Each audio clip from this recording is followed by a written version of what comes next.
Hello friends, అందరికీ good evening. ఇంకా ఇక్కడైతే వర్షం స్టార్ట్ అయ్యింది. ఇప్పుడు టైం వచ్చి 5 అయితే అంది, కరెక్ట్గా 5:10 అలా అయితే ఉంటుంది. వాన స్టార్ట్ అయ్యింది. ఇంతకుముందు 3 నిమిషాలు పడి ఇంకా ఆగిపోయి మళ్ళీ స్టార్ట్ అయ్యింది వాన అయితే. పొద్దున్న నుంచి ఎండ ఉడక, ఇంట్లో అసలు ఉండలేకుండా పోయినాము. దాని ప్రభావం వల్ల ఇప్పుడైతే వర్షం పడతా ఉంది. సో క్లైమేట్ అయితే చాలా చల్లగా కూల్గా చాలా బాగుందండి చూడడానికి. అందుకనేసి మేము అలా మిద్దె పైకి వచ్చినాము. కొంచెంసేపు అలా తిరిగి వద్దాంలే, మిద్దె పైన చల్లగా ఉంటుందిలే అనేసి. చూడండి, స్టార్ట్ అయింది. పెద్ద పెద్ద చినుకులు అయితే వస్తా ఉన్నాయి ఇప్పుడు.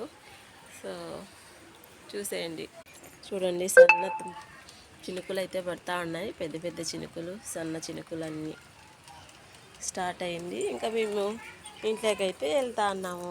ఇదిగోండి, తులసి చెట్టు.